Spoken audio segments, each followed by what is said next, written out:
같이 읽어보겠습니다. 시작. 너희는 그 은혜에 의하여 믿음으로 말미암아 구원을 받았으니 이것은 너희의 것이 아니요 하나님의 선물이라. 다시 한번 읽어볼까요? 시작. 너희는 그 은혜에 의하여 믿음으로 말미암아 구원을 받았으니 이것은 너희에게 난 것이 아니요 하나님의 선물이라. 옆에 분에게 이렇게 얘기해보세요. 당신은 그 은혜에 의하여 믿음으로 말미암아 구원을 받았으니 이것은 당신에게서 나는 것이 아니요 하나님의 선물입니다. 그렇게 말해보세요. 그 사람 보면서 이름 넣어서 말씀하셔도 돼요.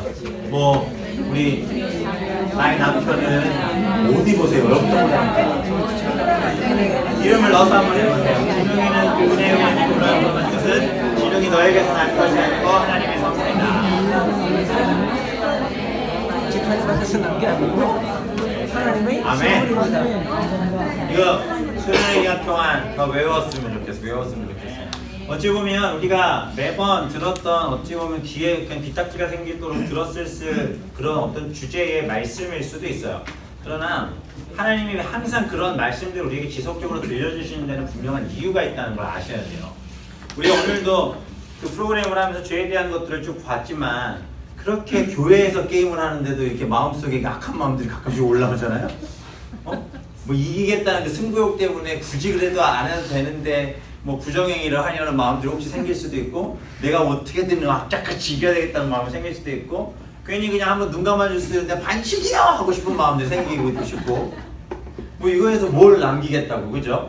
우리 마음의 악한 본성들이 그렇다라는 거예요. 제가 아까 전에도 죄에 대한 부분들 나누면서도 말씀드렸지만 참 씁쓸하지만 그게 실존이라는 게 너무 안타까웠던 게 바로 죄에 대한 부분이었어요. 성경에 나오는 죄를 그냥 쭉 나열해서 그걸로 그냥 문장 만드는 걸로 합시다 딱 했는데 그 준비하던 분들 중에 한 분이 그러면 권사님들은 내용을 다 알기 때문에 한 줄 쭉 쓰실 것 같다 안 찾아보고 그 얘기가 나왔어요. 그러면 안 되거든요. 규칙은 가서 찾고 쓰고인데 줄줄줄 쓰실 거라는 거야. 그럼 그건 안 되는데 그래서 죄를 꼬은 거예요. 이런 것들 하나도 규칙을 지키지 않는 거죠. 분명 우리가 이 세상 살 때 하나님께서 우리에게 주신 룰이 있죠. 그 룰대로 사는 게 정말 중요한 거예요. 근데 우리가 그 룰대로 살지 못해요. 이스라엘 백성이 출애굽했을 때 그들이 하나님의 유월절 언약을 통해서 애굽 땅을 완전히 나오죠. 어린 양의 보혈의 피로 좌우 문설주에 피를 발라서 그 장자를 죽이는 그 영이 지나다닐 때 그 피가 있는 데만 넘어가게 하셨다. 이게 유월절 규례잖아요. 그 일이 진행되고 이스라엘 백성이 나옵니다. 홍해를 건너죠. 홍해를 건넌 것은 갈라디아서에서나 이 말씀들을 보면 사도 바울은 그것을 이스라엘 백성이 세례받은 것으로 침례받은 것으로 묘사를 해요. 침례받은 것으로. 그게 넘어가서 이제 신광야에서 만나와 메추라기를 먹는 것은 그들이 성찬식 한 것과 동일한 것으로 이야기를 해요. 근데 어쨌든 제가 말씀드리고 싶은 건 이스라엘 백성이 하나님의 말씀과 하나님이 정해주신 그 룰 안에서 그 아웃라인 그 바운더리 안에서 그들이 살았어야 됐는데 그들은 그렇게 살지 못하는 거예요. 그래서 하나님이 그것을 보시고 이들이 이렇게 두면 큰일 나겠다 싶었던 거죠.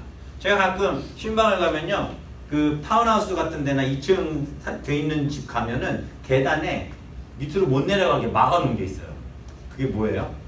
집에 있으세요? 집에 있으신 분 우리 밑에 막아놓은 거 계단 밑으로 못 나가게 막아놓은 거 그게 두 가지 종류로 쓰이더라고요. 개가 못 내려가게 하든가 아니면 애기들이 계단 밑으로 떨어질까봐 막아놓는 경우들이 있더라고요. 애 키우는 집은 항상 그게 있어요. 저 처음에 가서 이게 뭐예요? 그랬더니 자꾸 애가 글로 가서 굴러떨어질까봐 막아놨다는 거예요. 왜 막아놨어요? 그거는 막아놨다는 그 아이를 감옥에 가둬놓은 건가요? 아니죠. 엄마가 생각했을 때 이 아이가 놀고 안전하게 보낼 구역을 정해놓은 거예요. 그 안에서 아이가 마음껏 놀게 해준 거죠. 이것은 그 아이에게 자유를 속박한 건가요? 아니면 사랑하기 때문에 지켜주기 위한 마음인가요? 그렇죠. 잘하시네요. 그래서 제가 오늘도 사랑하기 때문에 지켜주고 싶은 마음에 여기 가둬놓은 거예요. 아멘. 그 하나님 부어주시는 은혜 받으시면 되는 거야. 십계명이 그거예요. 하나님이 율법을 주신 것은 이스라엘 백성을 이렇게 두신 거예요. 안전하게 거할 수 있도록. 그래서 십계명은 안 지키면 죽어 이게 아니에요. 그래서 이스라엘 백성들을 가운데 예수님 오셨을 때 바리새인들이 예수님의 제자들이 뭐 안식일에 뭐 따먹고 막 이러면 율법을 어긴다 계속 그러잖아요. 예수님 뭐라고 그러세요? 그 율법 위에 있는 게 나다. 그 얘기를 하시잖아요. 그리고 하나님의 사랑이 그 모든 것들 등이 이긴다라고 말씀하시고 믿으십니까? 아멘. 사랑 위에 율법이 있는 게 아니에요. 율법 위에 사랑이 있는 게 아니고 사람 모든 것의 시작은 하나님의 사랑에서부터 시작하는 거예요. 천지를 창조하시고 인간을 만드신 가장 큰 이유는 사랑하시기 때문에. 믿으십니까? 아멘. 우리에게 자녀가 생기고 또 자녀를 우리가 양육하고 그 아이들 생각해 보세요. 맨날 똥 치워줘야 되고 밥 먹여줘야 되고 집에서 하는 것도 없이 맨날 말 안 듣고 까불게도 계속 키워가야 되죠. 왜? 사랑하기 때문에 케어하는 거예요. 그렇죠? 얼마나 사랑이 끝이 없어요. 그래서 우리가 부모님의 사랑이 그만큼 귀한 거예요. 나는 준 건 없지만 나에게 한없이 주시는 부모의 사랑. 그 사랑처럼 하나님께서 우리를 그렇게 사랑하신 줄 믿으시기 바랍니다. 그래서 하나님께서 오늘 우리를 이 자리에 불러 모으셨고 이 수련회를 한 2달, 3달 정도 전부터 준비할 때 하나님 제 마음에 주신 것은 내가 만나교회 가운데 이 선물을 주길 원한다라는 그 마음이셨어요. 그래서 이 하나님의 선물이라는 주제를 가지고 설교를 준비하고 또 이 선물, 이 주제에 대해서 또 제가 설교도 한번 했었고요. 또 계속해서 이걸 준비하는 가운데 정말 우리 교회 가운데 하나님이 놀랍도록 준비하신 선물이 있어요. 기대되죠? 그 선물을 앞으로 이제 우리의 삶을 통해 더욱더 크고 아름답게 사용하게 하실 줄 믿습니다. 한번 돌아볼까요? 사랑하는 성도님들, 지금까지 내가 받은 선물 중에 가장 기억에 남는 거 한번 말씀해 보셨으면 좋겠어요. 가장 기억에 남는 거. 가장 기억에 남는 거. 아마 내가 받은 선물이 제일 비싼 것 같다 하고 생각하시는 분 한번 손 들고 얘기해 보세요. 난 얼마짜리까지 받아봤다. 뭐 저기 집 선물 받아보신 적 없으세요? 아니면 차, 뭐 기타 등등. 선물, 그 기억에 남는 선물들 있죠. 김준호 권사님 있으세요? 말씀, 뭐? 좀 발표하기가 좀 그러는데 예, 그러면 안 들을까요? 제가 결혼할 때 네. 연일주 못 받았는데 네. 결혼하고 나서 작년에 좀 비싼 걸 받았어요. 얼마짜리? 저 주세요. 다들 기억에 남는 선물들이 있죠. 왜 기억에 남죠? 인상이 있기 때문에. 그리고 내가 정말 기대했던 아니면은 기대했던 것보다 더한 선물을 받았을 때 우리는 기억에 남게 됩니다. 저도 기억에 남는 선물이 있어요. 너무나 기억에 남는 선물. 저는 나이키 신발을 처음 제가 이게 정품 신발을 정말로 처음 산 게 27 생일날 형이 사준 게 처음이에요. 그 전에 동대문 가서 10,000원짜리, 15,000원짜리 나이키 그 짝퉁. 나이스. 나이스, 파마 뭐 그런 거 있잖아요, 그지? 그런 거 이제 나이카 뭐 이런 거 사고 봤더니 뒤에 살짝 꺾여 있고 필란 줄 알았더니 팔라 막 이런 거 아도다스 막 이런 거 그죠? 또 계속 나오네 그만. 그랬어요. 근데 제가 기억에 남는 선물이 한 번 있었어요. 제가 운동을 너무 좋아했거든요. 이렇게 지금 제가 이렇게 보일지 모르지만 제가 한참 이제 군대 가고 할 땐 65kg, 4kg였어요. 못 믿겠으신 분들은 집에 오시면 제가 사진 보여드릴게요. 보자마자 다들 이러더라고요. 목사님이에요? 근데 제가 65, 4kg 할 때 100m 막 12초 뛰고 막 이랬었어요. 정말 운동도 좋아하고 좋아했기 때문에 중학교 올라가기 직전에 초등학교 6학년 때 선생님께서 저를 동국중학교에 축구부로 보내려고 그러셨어요. 그 정도였습니다. 대단하죠? 좀 더 자랑, 뭘 박수를 치냐. 좀 더 자랑해 볼까요? 저 고등학교 2학년 때 한국에서 3on3 3on3 농구대회가 있었어요. 아디다스배. 제가 그거 전국에서 한 80몇 팀이 나왔는데 4강까지 올라갔어요. 제가 농구에서. 제가 이렇게 보일지 모르지만 제대로 된 높이는 아니었지만 제가 덩크슛도 했던 사람이에요. 안 믿겨지죠? 그랬던 적이 있었더라고요. 어쨌든 제가 운동을 되게 좋아했는데 아버지께서 그걸 아셨는지 저한테 운동화를 한번 사주신 적이 있었어요. 이 운동화 기억나세요? 우리 프로 월드컵이에요. 프로 월드컵이고 이 박종훈이라는 그 오비웨어스에 있던 그 선수인데 저 선수가 선전하던 거였는데 아버지가 제가 3학년 때인가 아마 4학년 때인가 이때쯤이었던 것 같은데 그때 아버지가 이 신발을 사고 싶어요. 저한테는 첫 명품 그때는 이제 메이커 신발 받은 태어나서 처음 형한테 맨날 물려받고 옆집 아저씨 쓰던 앞에 제가 형 쓰던 거만 물려받고 그랬는데 제 생일날 처음 이걸 사주셨어요. 그 처음 딱 그 운동화 신고 딱 학교 가면 날아갈 것 같은 거예요. 막 이러고 막 신나가 제가 오금동 살았었는데 오금동에서 방이동까지 방이초등학교라는 데 이렇게 다녔었는데 걸어서 초등학생 거리로 한 30분 정도 걸어야 되는데 막 그냥 신나게 걸었어요. 얼마나 신나요. 새 신을 신고 뛰어보자 머리가 하늘까지 닿겠네. 아이고 김승환님 감사합니다. 너무 좋았어요. 정말 날아갈 것 같았어요. 제가 학교 다닐 때 실내화를 신었었거든요. 실내화 가방에서 잘 넣고 실내화를 신고서 이제 학교에서 열심히 공부를 하고 또 나갈 때 신난다고 나 지금 가방에 딱 가지고 이제 딱 봤는데 실내화 주머니가 없어져. 내 발엔 실내화가 있는데 빨간색 실내화 주머니에 있던 운동화가 통째로 없어졌어요. 초등학교 4학년 때인가 3학년 때인가 를 기억하고 있어요. 저는 지금도 그 장면이 아직도 눈앞에 있어요. 실내화 주머니를 봤는데 내 건 뭐 없는 그 장면. 가슴이 철렁. 받고 처음 간 날. 그날 이후로 안 사고 잊어먹는 거. 아파. 제가 어떻게 했을 것 같아요? 찾아다녔어요. 학교를 막 다 다녔더니 제가 수업하는 데가 2층인가 그랬는데 4층 남자 화장실에서 발견. 실내화 주머니만. 학교 올 때 신나게 뛰어왔는데 집에 갈 때 엉엉 울면서 갔어요. 엉엉. 진짜 엉엉 울면서 갔어요. 집에 갔어요. 어머니 아버지가 일을 하셨기 때문에 집에 아직 안 계셨어요. 집에 갔는데 막 말도 안 나오게 막 그냥 뭐 정신이 없어. 정신이. 부모님 오면 어떡하나 뭐 이런 생각부터 해서 그냥 끝없는 그 아픔과 고통과 그 고뇌의 시간을 제가 보냈죠. 결국 부모님이 오셨고 신발이 없어진 걸 말씀드렸죠. 그리고 한켠에 엄지발가락에 구멍 나서 버렸던 제 운동화를 다시 갖고 나와서 어머니도 이제 화나신 거야. 마음이 상하신 거지. 아버지도 그렇고. 너야 이거 싫어. 사주면 맨날 잊어먹긴 하고 뭐 그랬습니다. 다음날 이제 어머니랑 가서 막 이렇게 물어봤는데 누가 훔쳐갔어요. 찾을 수가 없고. 그래서 구멍난 타이거 신발. 타이거는 명품이 아닙니다. 그건 메이커도 아니에요. 그것들 앞에를 꼬매서 나일론실로 꼬매서 그걸 또 신고 다니다가 어머님이 이제 또 어디서 또 얻으셨어. 그래서 또 그 신발을 신고 제가 또 학교 생활을 했던 기억이 있습니다. 너무나 좋았지만 이 선물이라는 게 너무 좋았지만 돌아보면 우리에게 정말 인상 깊은 선물 또 기억에 남는 선물들이 있지만 어느 순간 그 선물이 사라질 수 있다는 거죠. 우리에게 주어진 선물은 세상이 주는 선물은 아무리 좋은 것 같아도 결국 사라질 수 있다는 걸 우리는 알고 계셔야 돼요. 그래서 내가 지금 소유하고 있는 것들이 내가 죽어도 이거 나랑 같이 있을 것 같지만 그렇지 않죠. 그렇죠? 우리 인생이 죽고 나면 아무 의미 없는 것들이에요. 제가 물론 그때 생각하면 프로월드컵 저 신발 생각나기도 하지만 그렇다고 뭐 제가 이제 저것 때문에 뭐 더 이상 뭐 매여서 뭐 힘들어하거나 그러진 않죠. 근데 그땐 정말 죽는 줄 알았어요. 그러나 지금은 아니라는 거죠. 우리가 정말 중요한 건 뭐냐면 영원한 선물을 받을 준비를 하셔야 된다는 거예요.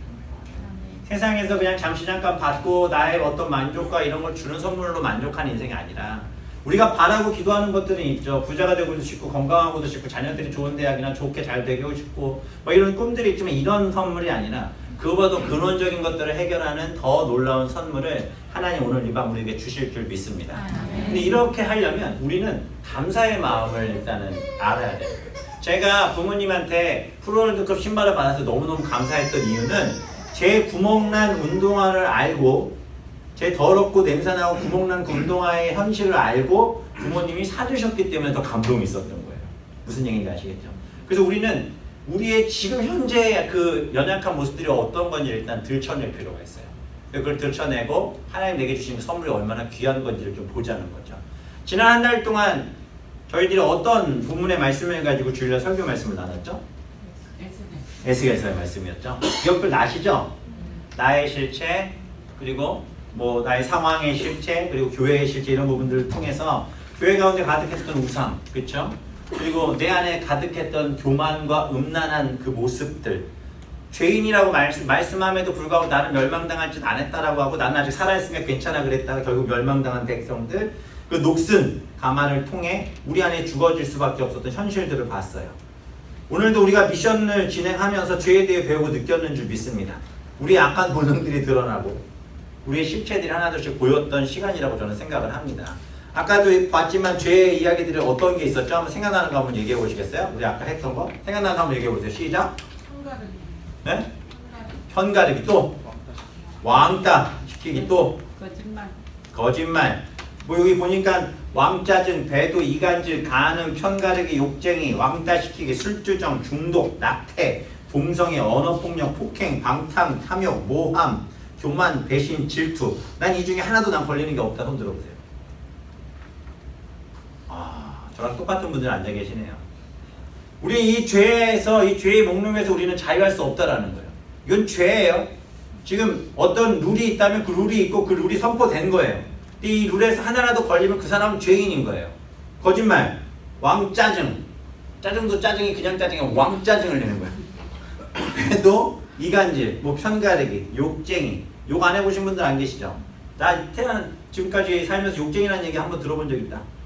들기가 애매하잖아요. 그죠? 들면 다들 뭐라고 생각하겠어요? 아, 저 집사님이 욕쟁이였구나. 잘못 건드리면 큰일 나겠네. 뭐 모함, 교만, 배신, 질투. 이런 죄는 결국 우리를 어떻게 만드냐면 저희들이 너무나 잘 아는 말씀 있죠? 로마서 6장 23절 뭐라고 하죠? 다 같이 시작. 죄값은 죽음이에요. 죄값은 죽음이에요. 스스로에게 지금 말씀하는 죄를 지면 죽어요. 이거는 하나님의 말씀 속에 나오는 룰입니다. 죄를 지면 죽습니다. 우리 인간은 다 죄를 지어요. 우리는 결국 다 죽어야 돼요. 그래서 오늘 본문 읽진 않았지만 2장 1절에 우리는 허물과 죄로 죽어야 하는 존재다 라고 얘기해요. 허물과 죄로 죽어야 되는 존재. 이 잘못된 것, 또 죄라는 단어 하마르티아라는 건데 표적이 있고 길이 있다면 그것은 완전히 벗어났다라는 거예요. 하나님 우리의 인생을 창조하시고 우리 인생 가운데 하나님이 정하신 목적을 향해 쭉 걸어가고 그 인생을 살아가는데 그것을 벗어나게 된 거죠. 벗어나요. 그리고 거기서 멀어지는 우리의 모습들. 사람이 하나님을 밀쳐내요. 그리고 자기가 주인이 된 것처럼 자신의 인생 가운데 자신을 높이려고 하고 결국 그 죄의 본질이 결국 드러나 결국 그 끝은 멸망과 죽음으로 갈 수밖에 없다는 거죠. 우리가 꽃 좋아하시죠? 꽃병에 꽃이 들어있어요. 너무 예쁘죠? 아름답죠? 안 아름다우세요? 제가 더 나아요? 꽃 아름답죠? 너무 아름다워요. 근데 꽃이 살아있는 것 같죠? 살아있습니까? 살아있습니까? 살아있는 것 같으나 죽어있는 거예요. 무슨 얘기인지 아시겠죠? 저 꽃은 왜 죽어있다라고 말할 수 있어요? 뿌리에서부터 분리되었기 때문에. 살아있는 것 같지만 죽은 거예요. 살아있는 것처럼 어느 정도의 생명이 물론 살아서 꽃도 저렇게 꽂아도 꽃이 피고 하겠지만 저건 언젠가는 결국 죽는다라는 것이 눈에 훤히 보여요, 안 보여요? 이 꽃을 보고 와 이건 평생 이렇게 펴있겠다고 생각하는 사람은 아무도 없다라는 거죠. 꽃은 결국 어떻게 돼요? 저 꽃은 죽어요. 죽음의 길이 보여요, 안 보여요? 보여요. 그러나 우리 눈엔 뭐가 먼저 보여요? 와 예쁘다, 화려하다, 아름답다라는 거죠. 사단이 우리를 그렇게 조장하고 있는 거예요. 죄를 짓지만 그 죄로 인해서 우리가 죽을 거라고 우리를 포장하고 보여주지 않아요. 죄를 짓지만 그 죄로 인해서 우리의 어두운 것들을 드러내려는 게 아니라 좀 더 좋은 것, 좀 더 나은 것들처럼 우리의 인생을 포장하고 계속해서 보여줘요. 그렇게 되다 보니까 결국 영적으로 죽은 자, 하나님에 대해서 무관심합니다. 하나님의 사랑에 반응할 수도 없죠. 진정한 꿈과 비전을 가질 수도 없습니다. 목적과 방향이 전혀 하나님이 준 것과 다른 삶의 방향을 살아요. 하나님이 우리를 보실 때 그렇다라는 거예요. 이렇게 아름답고 귀한 모습들도 있지만 하나님이 보실 때 저대로 두면 죽는다라는 거 하나님은 보이시는 거예요. 옆에 분 보세요. 죽게 생겼나 살게 생겼나? 그럼 다시 질문 드릴까요? 옆에 분 아름다우세요? 네. 너무 아름답죠? 네. 안 죽을 것 같죠? 네. 멸망 안 당할 것 같죠? 네. 그렇게 될 줄 믿습니다. 네. 그러나 죽어요. 멸망 당해요. 육체의 일을 따르는 자들의 모습입니다. 그래서 오늘 본문 앞에 2장 2절에 보면 이런 얘기가 나오죠. 세상 풍조를 따르고 세상의 경향과 그냥 세상 사람들이 사는 것처럼 사는 거야. 솔직히 실제적으로 말씀해 보세요. 우리 삶 속에 들어가 있을 때 내가 교회 다닌다고 얘기 안 하면 다 그냥 세상에 살아가는 똑같은 사람들과 뭐가 달라요? 구별이 되지 않아요. 그냥 똑같다는 거. 그들과 똑같이 살아요. 로마서 12장 1절에 분명히 얘기했죠. 너희는 이 세대를 본받지 말라라고 얘기했어요. 본받지 말으라고. 그런데 사단은 우리를 그냥 그런 상황 속에 계속 던져둡니다. 공중권세 잡은 자가 우리를 점점 무너지고 마치 세상의 것을 쫓아가는 것이 맞는 것처럼 돈 많이 벌게 하면 머릿속에 이런 생각 들죠. 돈 많이 벌게 해서 헌금도 많이 하고 11조도 많이 하고 하나님 사업을 위해서 쓰게 하기 위해서 내가 돈을 많이 벌어야지 라고 생각을 하고서 벌다고 생각하지만 아니에요. 포장하고 있어요. 하나님 내게 건강을 주시면 선교도 하고 뭐 하겠습니다 라고 우리가 서원하지만 안 그래요. 하나님 내 아이가 내 몸속에 있는 이 아이가 태어나면 모태신앙으로 태어나서 그 아이를 모태신앙으로 잘 양육하고 키우겠습니다라고 하지만 제일 사고 많이 치는 게 모태신앙들이에요. 저는 모태신앙입니다. 사고 많이 쳤었어요. 그 얘기 시작하면 끝도 없어요. 이 얘기를 넣어야 4시간짜리 콘트가 나오는데 제가 뺄 거예요. 감사하죠? 재밌는데. 넘어가겠습니다. 다음에 또 해야죠. 어찌되었든 그래서 사단은 사람들 계속 밀어붙이는 거예요. 야 너네들도 할 수 있는 것처럼, 야 너네들 세상 속에 이렇게 살 수 있는 것처럼 보이게 해. 사도행전에 그 얘기가 나오죠. 금요일 예배 들으신 분들은 알아요. 사단이 슬슬 꼬셔가지고 그들의 소유를 팔아 하나님 앞에 드려야 되겠다 했던 두 사람이 있어요. 누구예요? 아나니아와 삽비라였어요. 근데 하나님 앞에 다 드리려고 딱 하는데 우리 거시기 화딱이 그런 거예요. 그 둘이 짜요? 어떻게 해요? 일부만 가지고 가죠. 베드로가 뭐라고 합니까? 너는 왜 성령을 속이려고 하느냐. 보세요. 사탄이 유혹해서 끌어당긴 거야. 야 파니가 너도 팔아봐. 팔았어요. 근데 마음속에 죄의 앙금이 있죠. 죄가 있잖아요. 너무 다 하긴 좀 아깝지 않아? 그렇지. 좀만 하자. 아내랑 다 짜요. 사탄이 다 조성해서 끌고 간 거예요. 유혹해서 끌고 간 거예요. 제일 결정적인 순간에 어떻게 합니까? 그들이 죽는데 사탄이 뭘 도와줍니까? 그죠? 죽음으로 끌고 가서 됐다? 끝이에요. 이게 사탄의 사명이에요. 우리를 그냥 죽음까지만 가게 하고 멸망의 존재까지로 해서 하나님과 멀어지게 해서 죽음까지 이끌어가고 유혹하고 보내버리는 게 난 몰라 그러는 게 사탄이라니까요. 아담과 하와의 사건들도 마찬가지고요. 도망가는 사람들이죠. 그게 멸망의 길로 가는 거예요. 정말 악한 사단은 자신 외에 자기의 존재 외에 다른 사람들의 생명과 이런 거는 관심 자체가 없는 거예요. 가장 악한 일, 태어나서 지금까지 상황 속에서 가장 악한 일 하나 꼽으라면 저는 세월호 사건을 꼽습니다. 너무너무 가슴 아팠잖아요. 그 사건의 가장 큰 문제가 뭐였어요? 아이들을 구할 책임이 있는 사람들이 배를 가장 먼저 도망갔다라는 거잖아요. 배가 가라는 게 뻔히 알지만 일단 우리나 살고 보자. 그 자리에 그냥 계세요. 괜찮습니다. 구명조끼 뭐 괜찮아요. 구출될 거예요. 그리고 지들은 도망가고 있어요. 나만 살면 되니까. 사탄이 이렇게 우리 가운데 있다는 거예요. 잘 될 수 있어. 잘 살 수 있어. 계속해서 유혹하는 거죠. 제가 이 설교 준비하다 이분을 만났어요. 1회부터 538회까지 복권을 사신 할아버지야. 로또를. 금액이 총 얼마냐면요. 어떻게 알았어? 봤구나. 1회부터 2억 5천 1,040만 5천 원어치를 로또를 사셨어요.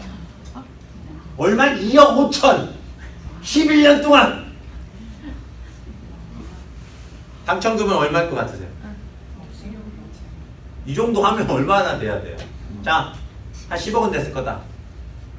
5억, 1억, 1,000만 원, 100만 원 한 번, 80만 원 한 번, 2번 당첨되고 다 날렸어요.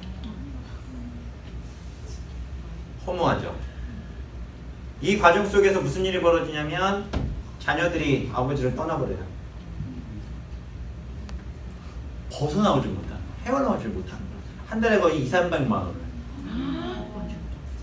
그래야 이 계산이 나와요. 11년 동안. 세탁소 하시는데 번 거 다 그냥 거기다 쏟아버려요. 저 자랑이라고 다 모아놓으셨던 거예요. 아까 이거를. 한 번에 한 장 사는 게 아니에요. 몇십만 원씩 사요. 왜? 많이 사면 그 중에 하나 될까봐. 그리고 오늘만 하는 게 아니라 연속적으로 계속하면 언젠간 될까봐. 사탄이 우리 마음에 그러한 마음을 계속 준다라는 거죠. 육체의 욕심을 따라 지내며 육체와 마음이 원하는 것을 하여 다른 이들과 같이 본질상 진노의 자녀의 삶을 살게 한다는 거죠. 우리를 이렇게 죽여가고 있습니다. 사탄이 우리를 그렇게 만든다. 우리는 그런 존재예요. 지금도 생각해 보세요. 주의 말씀을 듣고 있지만 우리 마음 가운데 어떤 고민들과 또 자꾸 이런 유혹들이 다가오십니까? 주의 말씀을 받을 마음을 가지고 앉아 계십니까? 아니면 빨리 마치고 이따 캠프파이어 때 옥수수도 구워 먹고 한다는데 그거나 먹으러 갈까? 말씀에 집중하지 못하고 나는 기도가 좋으니까 빨리 끝나면 기도나 했으면 좋겠다. 수련회 왔는데 피곤한데 그냥 이제 좀 쉬지. 이런 마음들이 사단이 우리 가운데 계속 주는 거예요. 왜? 예배 드리고 하나님의 말씀을 통해 무너지게 하기를 원하기 때문에. 차라리 유두거와 같은 믿음이 훨씬 귀한 믿음입니다. 잠자다 떨어지더라도 졸더라도 이 자리를 사모하여 그 자리에 있어야 돼요. 우리 유두거가 믿음이 없어 뭐 졸다가 떨어졌다 이렇게 표현하기도 하지만 그런 게 아니에요. 그 당시의 시대 상황 속에서 하루 종일 새벽부터 저녁까지 일하고 그나마 그래도 말씀을 듣고자 가서 꽉 막힌 곳 사람들이 많으니까 환풍이 좀 되는 그쪽에 안내에다 졸다 떨어진 거예요. 그러면 그게 죄진 거고 막 나쁜 생각하다 죽었으면 사도 바울이 살려줄 이유가 없죠. 그렇죠? 다시 살려주셔서 생명. 우리 그런 마음이 이 자리에 계셔야 돼요. 하나님의 마음. 이런 악한 죄의 일들. 그래서 갈라디아서 5장 19절 21절은 이렇게 얘기하죠. 다 같이 읽어볼까요? 잠깐만요. 어디 갔어? 여기 있네. 다 같이 읽으면 시작. 육체의 이름은 분명하니 곧 음행과 더러운 것과 색색과 우상숭배와 주술과 원수 맺는 것과 증례와 시기와 윤회와 담긴 것과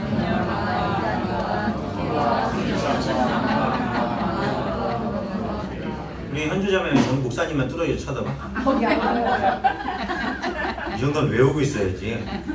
자 보세요. 갈라디아서에서는 육체의 일은 분명하다라는 거예요. 분명하다 뭐 확연히 드러나 보인다라는 거죠. 음행과 더러운 거, 호색과 우상숭배 이런 이야기들에서 얘기해요. 이게 하나님이 형상으로 창조된 인간이 타락하여 사단에게 유혹받아 무너진 인간의 실상이 갈라디아서 그대로 드러나 보여주고 있는 거예요. 육체의 일과 죄로 더러워져 죽을 수밖에 없는 인간의 실체예요. 이게 우리입니다. 나예요, 나. 저예요, 저. 저도 이 안에 걸리는 게 많아요. 어디 가서 얘기하지 마세요. 저는 술 취하면 걸리진 않습니다. 먹어본 적이 없기 때문에. 그러나 그렇다고 난 술 취함이 없어서 그렇다는 건 벗어나기 힘들다는 거죠. 인간은 그 죄의 강을 그렇게 빠져 호적거리고 사는 거예요. 인도 가보셨어요? 인도 가보신 분? 전 가봤어요. 선교로 2번을 갔습니다. 한 번은 인도의 동부 쪽에는 콜카타라는 테레사 수녀가 사역했던 그 땅에 갔었고요. 한 번은 델리, 뉴델리 이쪽에 갔었어요. 근데 거기서 뉴델리에서 비행기를 타고 한 4-5시간 가면 바르나시라는 곳이 나오는데 거기 겐지스강 유역이에요. 그 바르나시에 가면 거기는 완전 그냥 우상 숭배 지역이에요. 실제 선교 갔을 때 같이 갔던 선교원 중에 하나가 영적으로 눌려서 토하기 시작하고 막 정신을 못 차리겠어요. 그 정신이 하나도 없어요. 여기저기가 다 온통 우상 가득. 네, 이 인도 사람들 참 재밌는 게 그들은요 고여있는 물을 갖고 있으면 자기는 죄를 짓는다고 생각한다는 거예요. 그래서 자기는 항상 흐르는 물에 자신들의 몸을 닦고 정결하게 해야 돼요. 그래서 그걸 어디냐면 겐지스강인 거예요. 겐지스강에 그들은 그들의 몸을 닦고 깨끗하게 만들고 막 이렇게 해요. 그 먹기도 하고 애들 뭐 수영도 하고 난리도 아니에요. 저는 그래서 겐지스강 그러니까 한번 가보고 싶었잖아요. 그 바르나시라는 데가 가서 쭉 갔어요. 막 우상 숭배하는 게 끝없어요. 영적으로 너무 힘들어요. 근데 갔어요. 갔더니 막 저기서 막 신전에서 막 사람들 막 춤추면서 신전에서 그 사람들 신전에서 제사하는 제사장 이러면서 춤을 추면서 마이야 막 이러고 막 한 2-3시간 관광객들 밑에서 박수 치면서 막 보고 재단 뭐 찔러 죽이는 거 막 이런 거 보고 다 있는데 그 겐지스가 흐르는 물이잖아요. 거기가 이제 자기는 그 비슈누나 자기들이 섬기는 그 신들이 그 강을 흐르게 하기 때문에 이거는 너무나 성스러운 강이다라고 거기 씻고 있거든요. 근데 되게 아이러니한 게 뭔지 아세요? 세계에서 제일 더러운 강이 겐지스가. 얼마나 더럽냐면요. 정말 더러워요. 말로 표현할 수가 없을 정도 더러워요. 냄새부터 해서 시체가 떠다니고, 왜냐면 그 사람들은 죽으면 시신을 겐지스 강에 화장을 해서 그냥 밀어버리거든요. 그게 둥 떠다녀? 해골 막 이런 거 떠다니는데 애들 여기서 막 수영하고 놀고 있고 그거 마시고 있고 막 이래요. 너무 웃기죠. 자신의 죄를 씻기 위해서 겐지스 강에서 씻는데요. 근데 그 물이 그렇게 더러워요. 이게 죄에 빠진 사람들의 실존을 그냥 딱 눈앞에서 볼 수 있는 거예요. 저희 거기 갔을 때 선교팀원들 중에 너무너무 그걸 보고 충격받은 청년이 있었어요. 이게 죄의 실체라고 했더니 너무너무 놀라는 거예요. 세상이 우리에게 그렇게 더러운 물에서 씻는 것이 깨끗하다라고 표현하며 우리를 이렇게 무너지게 하고 있다는 거죠. 오늘 본문에서 분명히 얘기합니다. 본질상 진노의 자녀라는 거죠. 본질상 진노의 자녀. 멸망당해야 될 자녀가 바로 우리라는 거예요. 그런데 오늘 본문에서 이제 전환을 주세요. 그게 바로 이제 3절에서부터 시작되는 건데, 그러나 라는 단어가 들어가면서 긍휼이 풍성하신, 다 같이 읽겠습니다. 시작.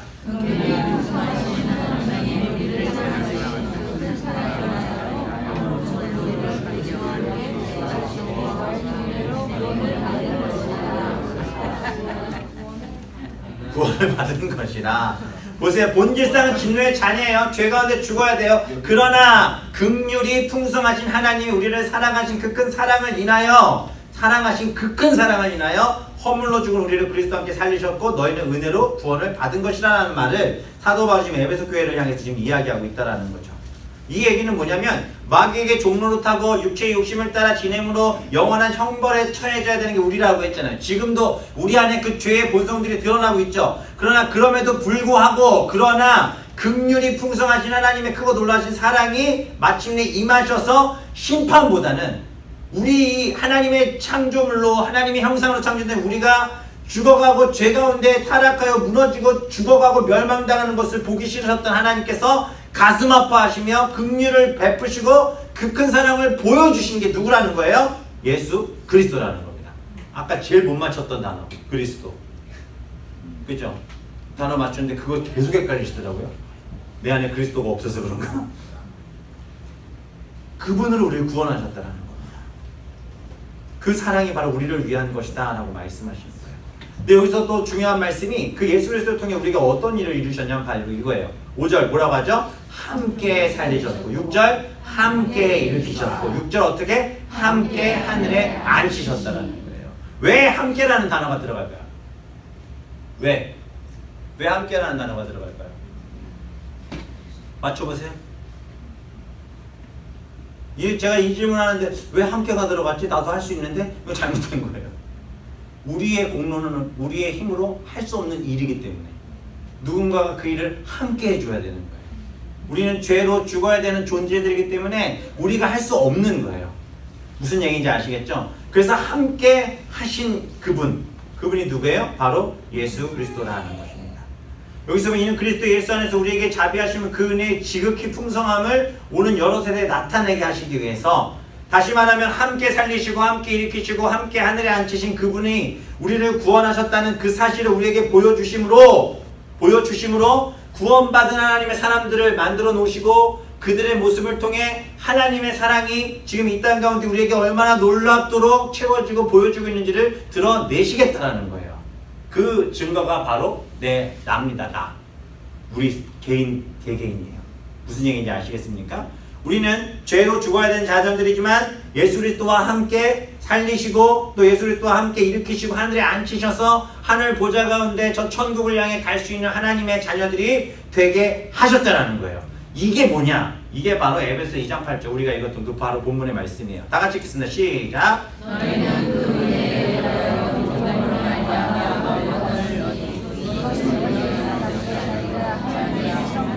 자, 이제 여기서부터요. 구원은요, 철저히 다 하나님의 은혜입니다. 인간은 0.000000001%도 우리의 행위는 없어요. 믿으십니까? 왜냐면 우리는 할 수가 없어요. 우리는 할 수가 없다는 거예요. 그래서 하나님의 은혜는 자격이 없는 자가 받는 거야. 그래서 하나님께서 성경에서 뭘 얘기하시냐면 선물이라는 의미를 주는 거야. 선물. 뭐예요? 완전히 무료예요. 우리의 노력과는 상관이 없어요. 누군가 결사적으로 나는 지옥 갈래! 하면서 우기는 사람만 제외한다면 구원을 받지 못할 사람은 이 세상에 아무도 없다라고 말씀하시는 거예요. 무슨 얘기인지 아시겠습니까? 이렇게 얘기하는데 그 사람도 구원받아? 라고 생각하시는 그 사람도 구원받을 자격이 있는 사람인 거예요. 왜? 하나님께서 그렇게 열어놓으셨기 때문에. 그래서 이게 멸망해서 지옥으로 가야 되는 우리가 피할 수 없는 운명이었지만 예수 그리스도의 십자가의 죽으심으로 함께 죽고 해결하게 하심으로 우리를 구원받을 수 있는 그 자리에 옮겨 놓으셨다는 거예요. 그래서 믿음이 없으면 구원을 못 받는다라고 얘기하죠. 이 얘기는 뭐냐면요. 믿음이 그래서 중요한 걸 얘기하는 거예요. 그 믿음은 우리의 행위가 아닌가라고 말할 수 있겠지만 우리의 공로라고 얘기할 수 있는 게 아니에요. 쉽게 말씀드리면 선물이 있어요. 선물을 줘요. 선물을 이렇게 주려고 가죠. 선물을 이렇게 주려고 가요. 제가 우리 기금호 집사님 너무 사랑해 선물을 주려고 가요. 이게 믿음이에요. 뭐냐면 믿음은 선물을 주는 사람이 선물을 지불할 때 그냥 손을 내밀어 받는 게 믿음이에요. 할렐루야. 얼마나 쉬워. 얼마나 쉬워. 선물을 주고자 하는 것이 그걸 받아들이기만 하면 돼요. 이 내미는 두 손이 믿음의 손인 거예요. 내가 너를 살리기 위해, 내가 너에게 정말 중요한 거, 너에게 정말 필요한 것이 무엇인지 내가 알기에 내가 이 선물을 너에게 주겠다. 그래서 이것 하나님의 선물이라고 하는 거예요. 우리가 해야 되는 건 손 내밀어 받는 거죠. 손 내밀어 받은 거 가지고, 손만 내밀어서 받은 거 가지고 내가 뭘 했어요 이렇게 말할 수 있어요 없어요? 없는 거예요. 구원은 철저히 예수 그리스도를 통해 이루신 하나님의 은혜의 선물입니다. 내가 죽어야 되는 거잖아요. 내가 죽어야 되고 내가 멸망당해야 되는 거야. 그러나 누가 대신하셨다는 거예요? 예수님이 대신하셨다는 거예요. 돌아보세요. 여기 지금 우리의 죄의 근거들을 다 끄집어내서 그 죄의 근거를 우리를 심판한다 했을 때 자유할 수 있는 사람이 누가 있겠습니까? 누가 있겠어요? 우리가 자녀들이 위험에 처하면 부모가 대신 죽을 수 있죠? 마음이 없으신가 봐요. 뭐 안 당해봐서 모르시겠어요? 자녀를 위해 부모는 죽을 수 있어요. 저는 죽을 수 있어요. 여긴 뭘 안 그러신가 봐요? 아멘. 아멘까지는 아니고요. 그냥 네 하셨다. 네. 둘이 빠지면? 아멘. 자녀를 위해서 죽을 수 있는 게 부모 마음이잖아요. 그죠? 물론 그런 마음처럼 하나님 우리에게 주신 마음이 있지만 중요한 것은 죄의 문제를 우리가 해결할 수 없는 거예요. 그래서 예수님을 보내주시고 작정하신 이 이야기는 이미 하나님께서 우리를 창조하신 그때부터 이 계획이 진행되고 시작하셨던 거예요. 사람들이 이렇게 질문해요. 아니 왜 그럼 뭐하러 사람 만드셨냐? 이런 얘기들을 하죠. 하나님이 사람을 만드셨는데요. 만듦과 동시에 그들에게 자유의지라는 것을 주실 때부터 이들이 죄질 것을 하나님은 아셨어요. 무슨 얘기인지 아시겠어요? 얘네들한테 자유의지를 주는 순간 얘들은 죄를 질 것을 하나님은 알고 계셨어요. 그래서 그들을 위해 준비할 메시아를 준비하셨던 거예요. 이미 창세 전부터. 그럼 말하죠. 뭐하러 만들었냐? 왜 자식 왜 낳으셨어요?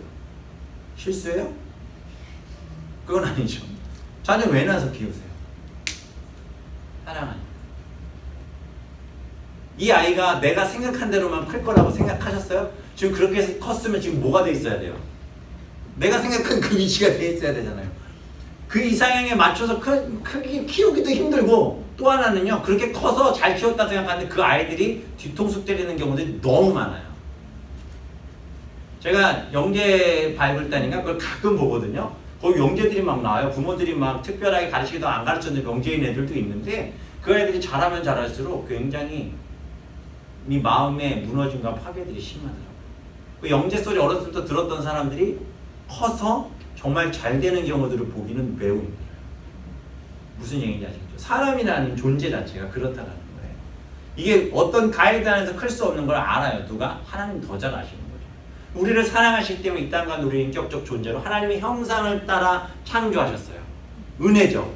그러나 하나님의 형상을 따라 창조됐음에도 불구하고 사단이 우리를 그 죄 가운데 죽이려 들었다라는 거죠. 그래서 하나님께서 그 계획을 하셨고 그 계획 가운데 그의 사랑하는 아들 예수 그리스도가 아니고서는 구원의 길에 갈 수 없다는 걸 아셨기 때문에 그를 준비시키신 거죠. 그래서 이사야 53장 5절 6절 이렇게 얘기해요. 다 같이 읽겠습니다. 시작.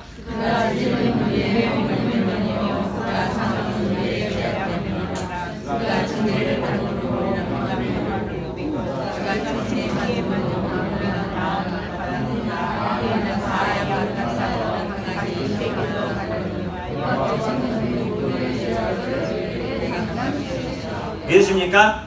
한 장 더 읽을게요. 시작.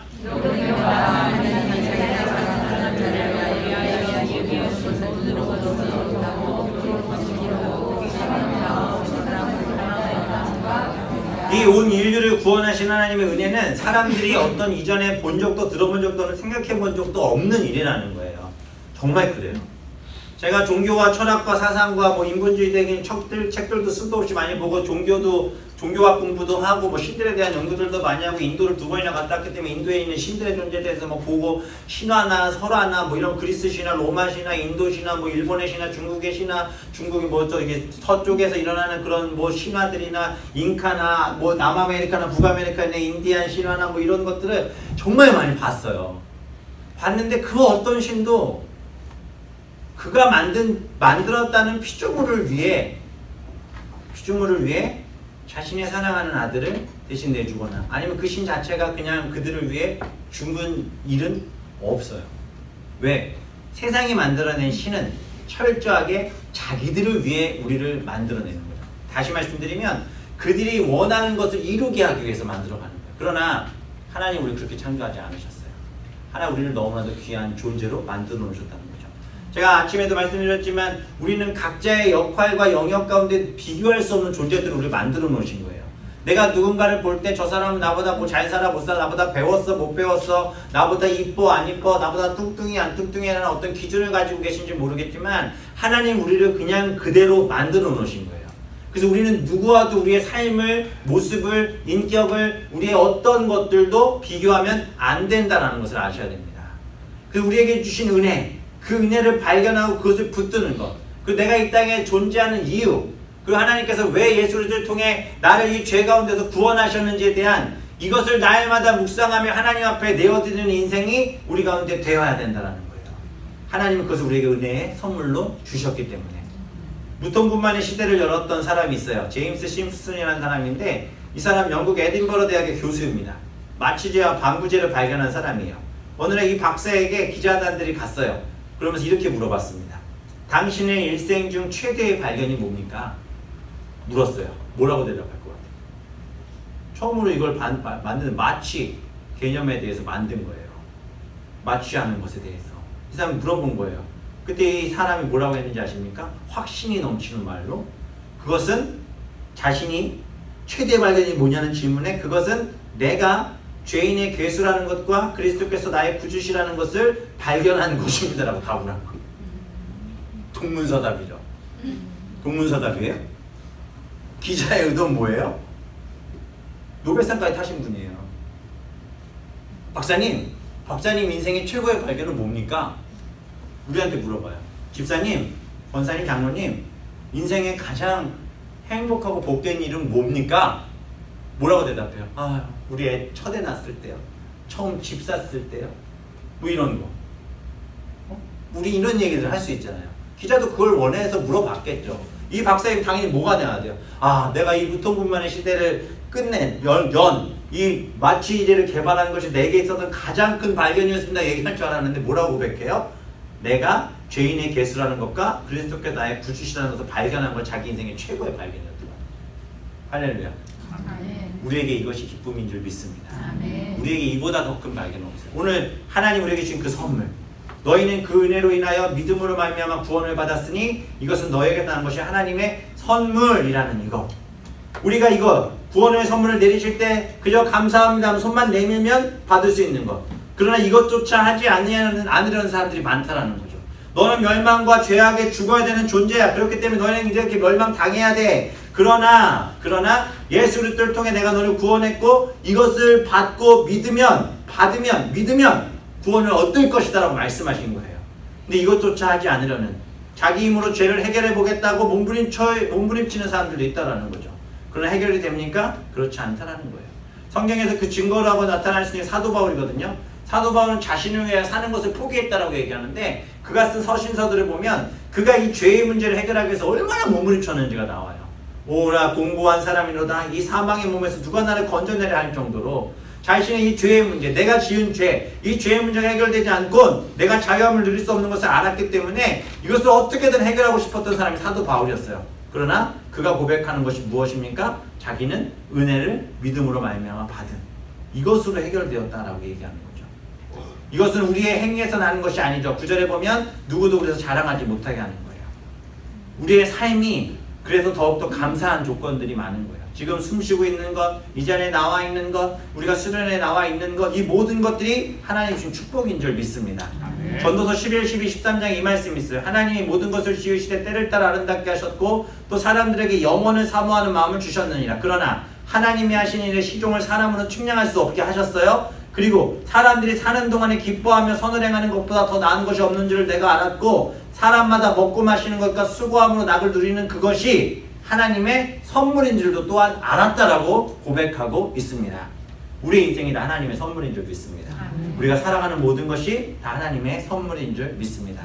세상 사람들은, 죄에 눌려있는 사람들은, 여전히 사탄의 어떤 그 무적행으로 달려가고 있는 그 사람들은 자신들이 이것을 마치 취할 수 있다라고 생각하고 착각하는 사람들이 많아요. 세상에 많은 종교들이 생겨난 이유가 근원적으로 보면 자신들의 죄의 문제 해결을 위해 몸부림치고 있는 거예요. 그래서 고행을 하잖아요. 그렇죠? 필리핀이나 이런 데 가면은 막 몸에 인도 같은데 몸에다 막 창 같은 막 바늘 이만한 거 막 꽂고 막 고행을 하고 돌을 닦는다라고 막 하고 이런 고행을 통해 내가 어떤 그 정도의 일들을 하면 내 안에 이 죄가 해결될 거라고 착각하게 만드는 일들이 있다라는 거예요. 그 세상에 하나님 없이 구원을 은혜의 선물로 보지 않고 그냥 자기들 스스로 해결하려 할수록 더 세상은 그러 악한 사탄은 자신들이 원하는 것들을 어떻게든 얻어가려고 하는 거예요. 자신들의 유익을 쫓아 뺏어가려고 하는 거죠. 실제로 사도행전 8장에 시몬이라는 사람이 나오는데 사도들이 돌아다니면서 성령 충만한 일들을 자꾸 하니까 이 사람이 뭐라고 하는지 아세요? 나한테 그것 좀 갈려대라. 돈 줄 테니까 좀 팔으라는 거예요. 나도 성령을 받게 하는 것을 하고 싶으니까 내가 돈을 줄 테니까 나한테 그것 좀 팔아라 라고 얘기하죠. 그랬더니 뭐라고 얘기합니까? 베드로가 이르되 내가 하나님의 선물을 돈 주고 살 줄로 생각하느냐? 내가 내 은과 함께 망할 거다라고 말하는 거예요. 무슨 얘기인지 아시겠죠? 우리가 해결할 수 없는 거예요. 10절 우리는 그가 만드신 바라 그리스도 예수 안에 선한 일을 위하여 지으심을 받은 자니 이 일을 하나님이 전에 예비하사 우리로 그 가운데서 행하게 하려 하심이라는 거예요. 하나님이 행하게 하신 그 일, 우리에게 그 선물을 통해 이제 이루어 가실 그 일들을 우리는 이제 기대하고 꿈꾸며 살아가야 될 줄 믿습니다. 선물을 받았는데 그 선물이 뭔지 가치를 모르고 살면 어떻게 하실 거예요? 하나님 오늘 이 밤에 우리에게 구원의 선물을 주신 줄 믿습니다. 손 내미세요. 받으세요. 아멘하고 믿음으로 받으셔야 돼요. 우리 이것만 하면 돼. 받았잖아요. 그럼 이제 어떻게 그 구원의 기쁨과 예수 그리스도를 만난 그 은혜로 살아가는 우리들이 해야 될 일이 뭐겠습니까? 우리가 성령을 따라 행해야 된다는 거예요. 왜 성령이 필요하죠? 우리가 그 선물을 받고 그 선물을 가지고 이 땅을 어떻게 살아가야 되는지를 우리에게 계속해서 지켜가고 갈 그 길에 대해서 가르쳐 주시는 거예요. 우리의 인도자 되신 그 성령님께서 우리를 도우신다는 거죠. 내가 이르노니 너희가 성령을 따라 행하라. 그리하면 육체의 욕심을 이루지 아니하리라. 구원을 선물로 받은 우리가 더 이상 육체의 욕심을 가지고 살면 안 돼요. 그래서 갈라디아에서는 육체의 실체를 드러내는 거예요. 아까 읽었던 말씀이죠. 육체의 일은 분명하니 곧 음행과 더러운 것과 호색과 이러한 일들, 이런 더러운 삶의 태도로 하나님 나라의 백성의 삶을 살 수 없는 거예요. 우리는 엄연히 하나님이 주신 구원의 선물을 받아 영원한 생명을 누리게 된 존재이기 때문에 이런 어리석은 인간의 인생의 삶의 모습들에 쫓겨 살아가면 더 이상 안 된다라고 말씀하시는 거예요. 그래서 우리에게 주시는 것이 뭡니까? 바로 성령의 열매인 거예요. 다 같이 읽겠습니다. 시작. 오직 성령의 열매는 사랑과 희락과 평과 오래 참음과 자유와 양성과 충성과 온유와 절제이니 이런 것은 도저히 법이 없느니라. 아멘. 여기서 보면 사도 바울이 이 글을 쓸 때 무슨 일을 하냐면 앞에서 이야기했던 일들은 육체의 일들이라고 얘기하죠. 육체의 일들. 무슨 얘기입니까? 육체의 일들이라는 건 뭐예요? 인간적인 행위를 통해서 나타나는 것이죠. 육체의 일들이기 때문에. 앞에 얘기했던 그 죄에 대한 얘기에 대해서 한번 보세요. 분명하니 음행과 더러운 것과 호색, 이게 다 뭐예요? 육체의 일들이잖아요. 우리의 몸이 원하는 일들인 거예요. 우리의 몸이 쾌락을 향해 달려가기 위해서 내가 원하는 어떤 것들 이루기 위해서 하는 일들이에요. 음행, 더러운 것, 호색, 우상숭배, 주술, 원수 맺는 것, 분쟁, 시기, 분냄, 당짓는 것, 분열함과 이단, 투기와 술 취함, 방탕함, 뭐예요? 내가 스스로 내 문제를 해결하려고 하다가 점점 악하게 바뀌는 우리의 심연의 본성의 모습이에요. 내가 하는 일, 우리의 일, 그 육체에 속한 일들이라고 얘기해요. 인간의 행위를 통해서만 나타나는 거죠. 그런데 성령을 통해 주는 건 뭐라고 표현해요? 성령의 일들? 아니죠. 육체의 일들? 아니죠. 구원받은 자들의 일들이라고 합니까? 아니죠. 뭐라고 합니까? 성령의 뭐라고 해요? 성령의 뭐요? 더 크게 성령의 뭐? 열매. 왜 열매라고 표현했을까요? 왜 열매일까요? 열매는요, 자연스러운 행위를 통해 나타나죠. 근데 그 열매는 농사 짓는 분들 물어보면 다 하는 얘기가 뭐예요? 이게 사람이 하는 일이 아닌 것 같다. 그쵸? 이 일이 하나님과 관계없이 살아가는 자기중심적인 노력인 것이 육체의 일들이라면 그거에 반해 열매는요, 철저히 뭔 거예요? 하나님의 은혜의 선물로만 취할 수 있는 거예요. 우리의 의도와 우리의 의중과 우리의 노력으로 이룰 수 있는 것이 아니라는 거예요. 성령이 우리에게 주실 거예요. 우리가 그 나무에 있으면 그 열매들을 맺어가는 거예요. 그 성령으로 말미암지 않으면 어떠한 것도 행할 수 없는 것, 그것이 바로 이 성령의 열매인 거예요. 그래서 우리가 성령의 열매를 맺어가자라고 얘기하면서 우리에게 많이 배우고 가르쳤던 것 중에 하나가 뭐냐면 너는 사랑의 열매가 많은 것 같아. 너는 올해 처음의 열매가 있는 것 같아. 너는 자비의 열매가 있는 것 같아. 자비 손 들어보세요. 자비팀, 무자비한 팀. 그리고 올해 처음 손 들어보세요. 양선, 온유, 절제. 그거 뭐 있죠? 충성. 삐질 뻔했네. 충성. 또 어디 있어요? 다져. 그치죠? 이게 뭐예요? 우리는 그렇게 있다고 생각해요. 그래서 뭐 보면서 아, 우리 현주는 참 온유의 열매가 있네요. 이렇게 얘기를 한단 말이에요. 그건 아니에요. 이 성령의 열매는요, 앞에 육체의 일들은 복수지만 성령의 열매는 단수예요. 무슨 얘기냐면 이 열매는요, 하나만 취하는 것으로 끝날 수 있지 않다라는 거예요.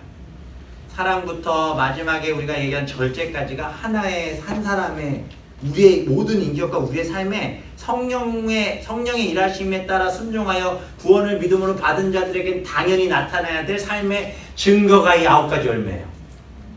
믿으십니까? 이렇게 얘기하면 나는 저게 없는 것 같은데 아니요.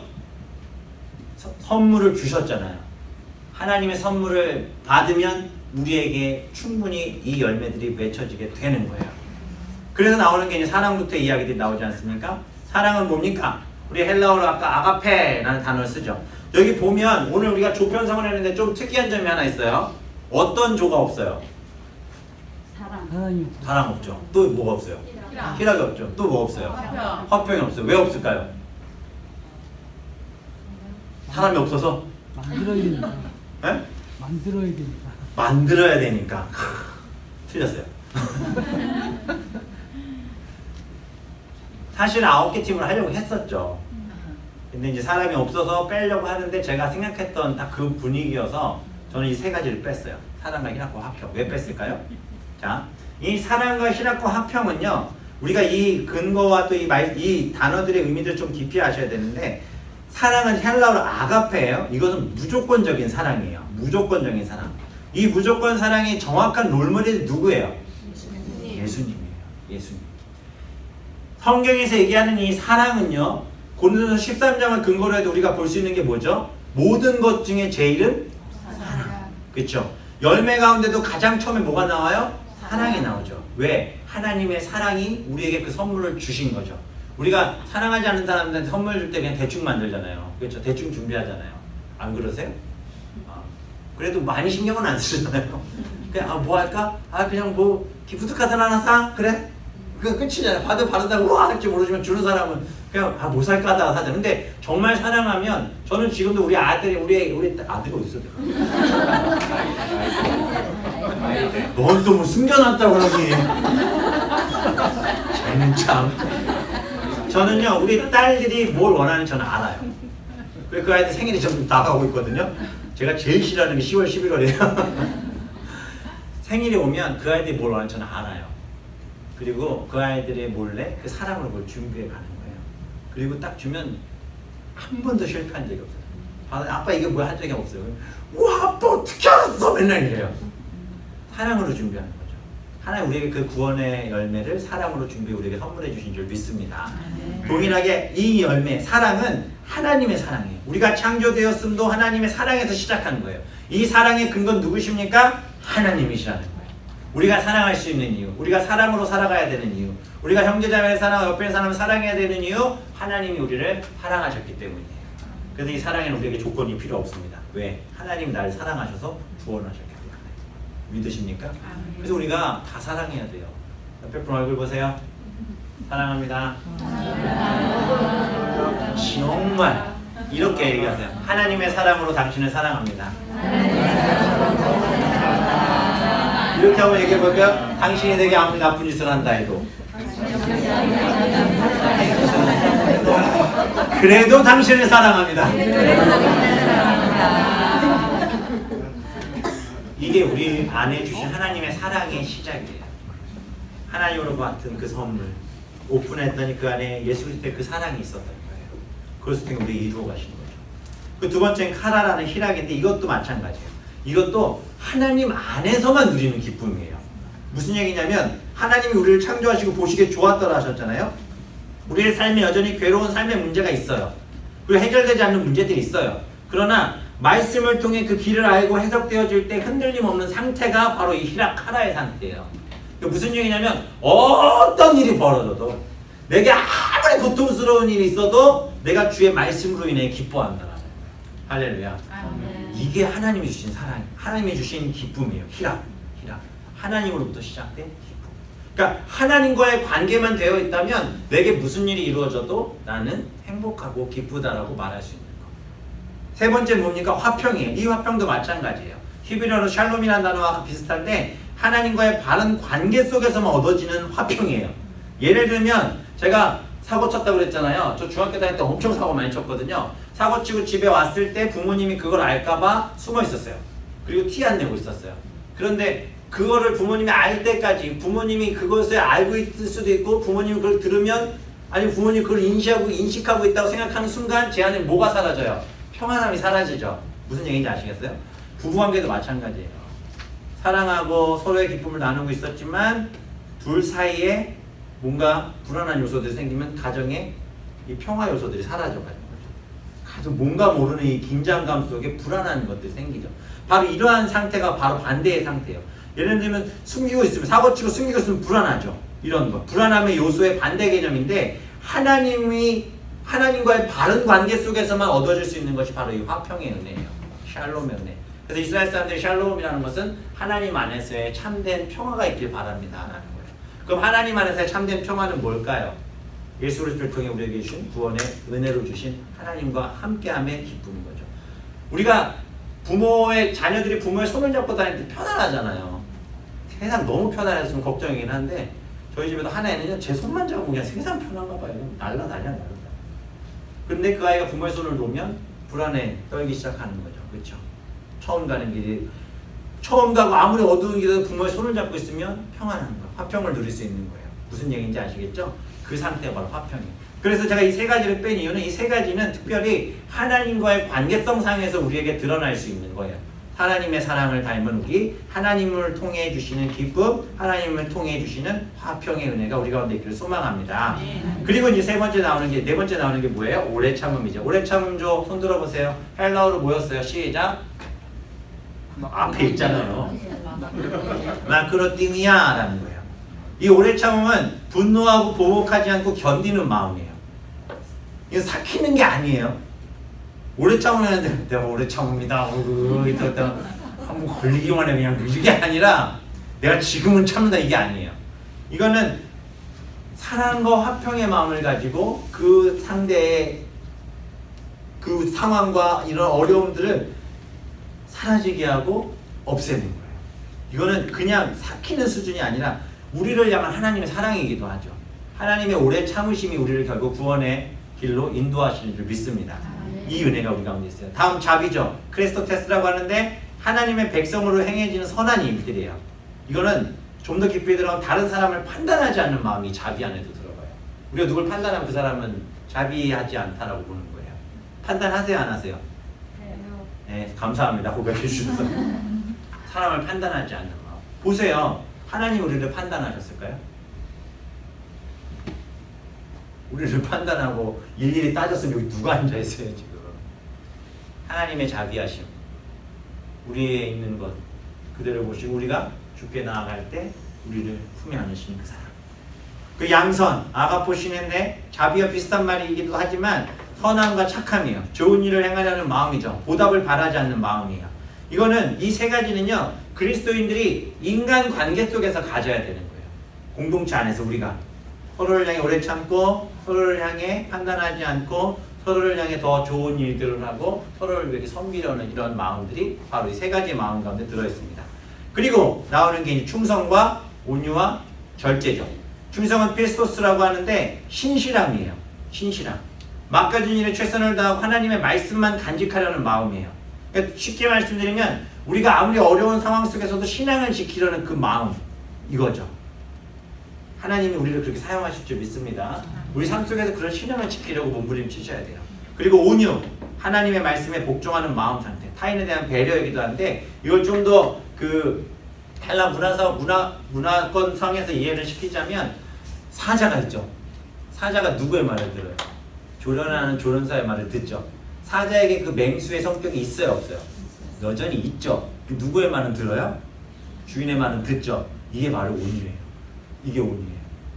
내 안에 정말 필요할 때 폭발시켜야 될 것들이 있지만 하나님이 그것을 제어하시고 내가 그거를 사용하지 못하게 할 땐 견디는 거예요. 그리고 불의한 일, 힘든 일, 하나님 정말 써야 되는 일 가운데 있을 때 그것을 폭발시키는 이런 거예요. 이런 거. 우리는 하나님의 통제 아래에 있습니다. 이게 내가 사자가 된 게 아니고요. 하나님이 우리 안에 그러한 마음이 있는 걸 아시지만 그것을 오히려 더 좋은 것들로 사용하시기 위해서 우리를 준비시켜 가시는 거죠. 성경에 보면 성경에 나오는 인물들이 다 그래요. 모세도요 얼마나 다혈질에 그냥 장난 아니잖아요. 그 화딱지한 분 한다고 가가지 막 때려 죽이고 내가 이스라엘 위해 일을 했다 막 이러잖아요. 성격도 얼마나 별로 안 좋잖아요. 하나님이 그렇게 가라 하는데 못 갑니다 하면서 막 이러잖아요. 그렇죠? 근데 그 모세를 뭐라고 얘기해요? 성경에서 온유함의 최고예요. 그 모세가 온유함의 최고의 사람이라고 표현하고 있어요. 성경에서. 어디가 온유한 거예요? 우리가 생각하는 온유의 개념 그게 아니라는 거예요. 우리를 하나님 그렇게 쓰실 줄 믿습니다. 하나님이 쓰시는 그 일에 우리의 모든 것들을 폭발시키시는 것입니다. 선교 가면요 이런 분들이 있어요. 선교 가면 평소에 봤을 때는 뭐 하실 수 있나? 막 그런데 갔는데 그냥 막 빡빡빡빡 와 저렇게까지 하실 수 있는 일이 어떻게 이것을 감추고 사셨을까? 하나님 우리 안에 있는 그 일들을 그렇게 이루어 가실 줄 믿어요. 옆에 분 한번 보세요. 충분히 마음속에 속속에 담겨 있어요. 제가 이렇게 보면 우리 성도님들과 교제하다 보면 진짜 깜짝깜짝 그렇게 놀라는 분들 있어요. 아 저분이 선교 가면 저분하고 뭘 하면 하실 수나 있을까? 이게 제 인간된 생각이었던 거예요. 늘 저는 참 많이 깨져봤어요 그런 걸. 저는 사람들 잘 판단하지 않아요. 그래서 제가 정말 깊이 경험해보고 선교를 다녀같이 사역해본 이후에나 이제 기도하는 가운데 하나님 주신 마음이 있지 첫 모습으로 저는 거의 사람 판단하지 않아요. 옛날엔 진짜 많이 했어요. 진짜 많이. 모태신앙이라고 그랬잖아요. 교회 사역자만 오면 전 다 알아요. 첫 설교만 들으면 저분은 어떤 성향이나 제가 막 판단해가지고 옆에 있는 애들한테 막 얘기했어요. 저분은 한 1, 2년 있다 그만두실 거고 설교 1시간에서 안 하실 거고 뭐 성격 이럴 거고 막 맨날 판단했어요. 저 장난 아니에요? 저 장난 아니에요? 그거 뭐 따지기 시작하면 그랬었다니까요. 그리고 제가 막 더하는 척했어요. 제가 얼마나 교만했는지 몰라요. 제가 어렸을 때부터 진짜 저는 성경 보는 것밖에 재밌는 일 없었어요. 재밌죠? 이상하죠? 저는 진짜 초등학교 6학년에 성경을 진짜 몇십 독을 했어요. 제가 자랑 지난번에 한번 한 것 같은데 제가 초등학교 4학년 때 전국 성경 퀴즈 대회 1등 했다니 성경고사 1등 했어요. 1등. 4학년, 5학년, 6학년 때는 안 나갔어요. 2년 연속. 선생님들이 이렇게 성경 공부 가르치다가 진웅아 이게 뭐지? 그럼 제가 얘기를 했어요. 얼마나 교만해요? 제가 그렇게 저는 많이 알고 있고 다 알고 있어요. 그러니까 그 모습이 그대로 중학교에 가가지고 제 신앙적인 삶과 세상적인 삶을 분리하게 하는데 아주 노련한 툴로 바뀌었죠. 왜냐면 교회에서 사랑받는 법을 전 너무 잘 알기 때문에 교회 오면 그 모습으로 바뀌어서 너무나 온화한 모습을 있고 친구들하고 세상 속에 있을 때는 그냥 거기서 제가 하고 싶은 거 막 다 하고 나쁜 짓 많이 했어요. 친구한테 뒤통수 때리고 야 나 내일 자전거 필요해 그럼 갖고 와요. 그럼 제가 돈 줘요. 한 3,000원. 그런 짓도 했었어요. 패싸움도 하고 아우 나쁜 놈. 그런 성품들이 있지만 그것을 하나님의 것으로 바꾸어 가시는 은혜가 우리 가운데 있는 줄 믿습니다. 그 절제, 앵크라테이아인데 육체의 감각적인 정욕을 통제하고 내 생각 접고 말씀에 이끌리는 삶을 얘기해요. 죄 앞에서 자기를 다스리는 마음 역시 바로 절제예요. 이 세 가지는 자기 자신에게 적용할 수 있는 덕목이기도 하죠. 무슨 이해하시죠? 충성하고 온유하고 절제하는 것. 그래서 이 9가지의 열매는 어떻게? 하나로 한 사람 가운데 성령을 통해 성령에 따라 행하는 사람들에게 나오는 일이에요. 우리 모두에게 9가지 열매가 온전히 맺혀지기를 주님의 이름으로 축원합니다. 우리는 이 한 사람에게 사랑만 있다고 말했어요. 사랑이 있는 자에게 절제가 없고 온유가 없고 충성이 없고 화평이 없을 수가 없는 거예요. 다 갖고 있는 거예요. 그 일을 우리가 날마다 개발해서 하나님 원하시는 일을 이끌어 가시기 바랍니다. 이게 바로 성령을 따라 행하는 삶이에요. 그리하면 육체의 욕심을 이루지 않는 것, 또 성령으로 살면 또는 어떻게? 성령으로 행하는 삶이라는 거죠. 예수님께서 사마리아 여인을 만나셨죠. 그 여인에게 다가가셨습니다. 그때 예수님이 뭐라고 하시냐면요. 사마리아 여자인 나에게 사마리아 여인이 왜 사마리아 여자인 나에게 물을 달라고 합니까? 이는 유대인이 사마리아인과 상종하지 아니하는 건 아닙니까? 라고 얘기했을 때 예수님께서 요한복음 4장 10절에 이렇게 말씀하세요. 예수께서 대답하여 이르시되 내가 만일 하나님의 선물과 또 내게 물 좀 달라는 이가 누구인 줄 알았더라면 내가 그에게 구하였을 것이요 그가 생수를 내게 주었으리라 라고 말씀하세요. 네가 지금 내가 너에게 주려는 이 하나님의 선물이 뭔지 알고 받았다면 너는 영원히 목마르지 않는 그 자리에 있게 될 것이다라고 얘기하시는 거예요. 그래서 이 사마리아 여인이 어떻게 합니까? 묻죠. 의심해요. 아니 이게 무슨 말이 됩니까? 근데 예수님 말씀하시죠. 이 물을 마시는 자는 목마르지 않을 거야. 내가 영원히 목마르지 않는 물 줄 거야. 그랬더니 그런 물이 어디 있겠습니까? 라고 얘기하는 거예요. 예수님 그의 실체를 드러내시죠. 너 남편 있잖아. 너 남편 불러와. 그러면서 하시던 그 얘기들. 그리고서 그 가운데 이제 마지막에 그 여인에게 던져주셨던 말이 뭐예요? 예배에 대한 부르심이었어요. 예배에 대한 부르심. 그쵸? 뭐예요? 하나님의 선물을 받는 자는 하나님의 그 선물이 너무 귀한 걸 알기 때문에 어떻게 해요? 예배의 자리로 나가고 하나님의 영으로 예배하는 은혜가 있는 줄 믿습니다. 우리의 마음이 이런 은혜가 있길 소망합니다. 하나님의 선물을 받은 자, 그 선물을 받을 자격이 없지만 나에게 거저주신 그 선물을 우리가 믿음으로 받을 때 하나님이 우리의 마음을 바꾸어 놀라운 역사를 얻게 하실 줄 믿습니다. 베드로가 얘기하죠. 이런 죄의 문제에 대한 해결, 죄의 문제에 대해서 얘기하는 이 관계 속에서 사도행전에서 이 말씀을 하잖아요. 너희가 회개하여 각각 예수 그리스도의 이름으로 세례를 받고 죄사함을 받으라. 그러면 뭘 받아요? 그러면 성령의 선물을 받을 것이다 라고 말씀하는 거예요. 우리가 하나님 앞에 이 모습으로 세워져야 할 줄 믿습니다. 우리가 죄의 본연을 쉽게 이겨내거나 극복해낼 수 없는 건 사실이에요. 우리가 할 수 없다라는 걸 아셔야 돼요. 근데 여전히 우리가 내가 할 수 있다는 착각 속에 있으면 우리는 아무것도 할 수 없는 존재밖에 안 돼요. 루터 아시죠? 루터가 22살 청년 때 진짜 개념 없이 밥벌이하고 그냥 살다가 친구랑 길을 가다가 무슨 사건을 경험하냐면 벼락사건을 경험해요. 벼락사건. 무슨 얘기냐면 그냥 매일 분주한 삶 속에서 살았어요.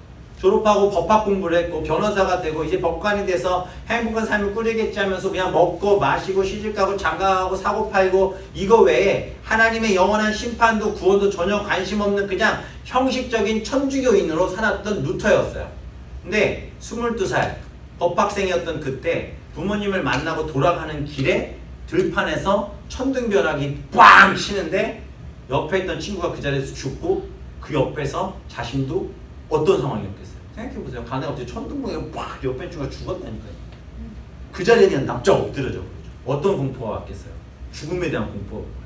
죽음의 공포에 사로잡혀서 막 어쩔 수 없어. 난 죽기 싫은 거예요. 그 순간 뭘 깨달은 이 사람이 하나님의 무서운 진노를 처음으로 실감한 거예요. 그 자리에서 미친 사람처럼 하나님 날 좀 살려주세요 하고 소리치려면 난리가 나. 그런 일 안 벌어지겠어요? 저는 우리들 가운데 혹시 믿음이 연약하여 의심이 있고 내가 이게 어떻게 될지 잘 모르겠는 분 계시다면 루터와 같은 일이 일어나길 소망합니다. 아멘 안 하시네요. 안 죽으면 되잖아요. 일단 천둥번개가 빵 치는 거예요. 그리고 그 자리에서 천주교인이었기 때문에 성 안나의 이름을 부르면서 만약에 나를 살려주기만 하면 난 이런 식으로 개념 없이 살지 않겠습니다. 내가 수도승이 되겠습니다. 그랬더니 정말 기적적으로 그 천둥번개에서 살아나요. 살아나고 나니까 이 사람이 죽음 직전에 살아났잖아요. 그러니까 이게 내가 그냥 개념 없이 밥 먹고 취직하고 연애하고 이렇게 살다가 죽는 것은 왠지 제대로 된 인생을 사는 것 같지가 않았던 거예요. 하나님이 살아계심이 느껴진 거거든요. 분명 어떤 심판이 있었고 그 가운데 일이 벌어졌구나 아는 거예요.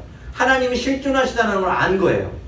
하나님의 존재를 그가 실질적인 체험으로 느낀 거예요. 어떤 신이라는 존재가 있구나. 신은 있습니다.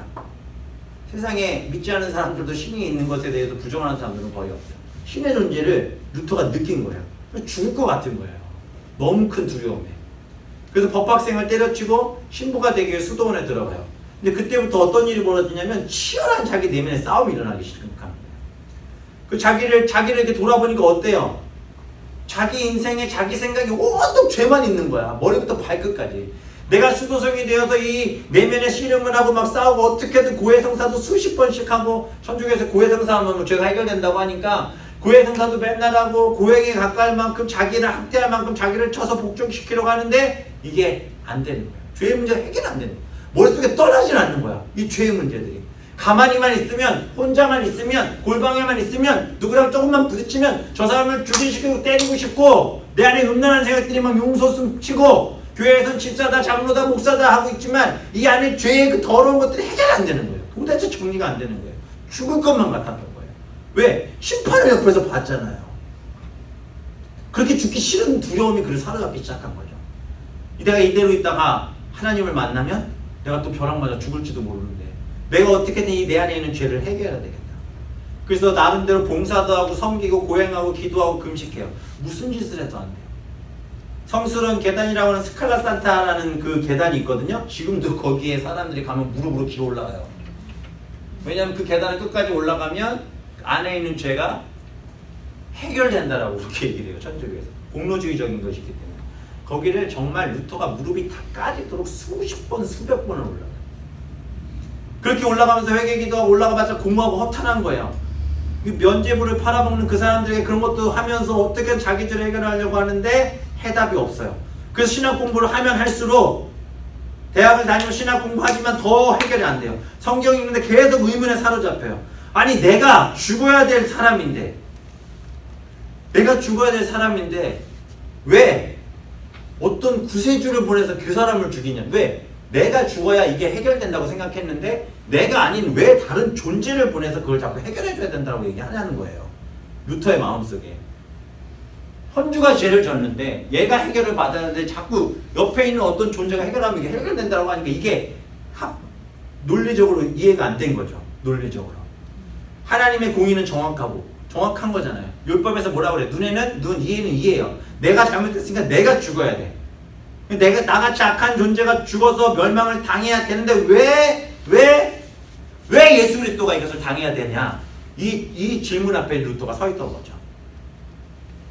이렇게 고민하던 가운데 하나님의 두려우신 하나님의 심판과 공의 앞에 고민하다가 자신에게 떨어질 저주와 심판을 왜 구주에게 옮겼는가를 계속해서 고민했던 거예요.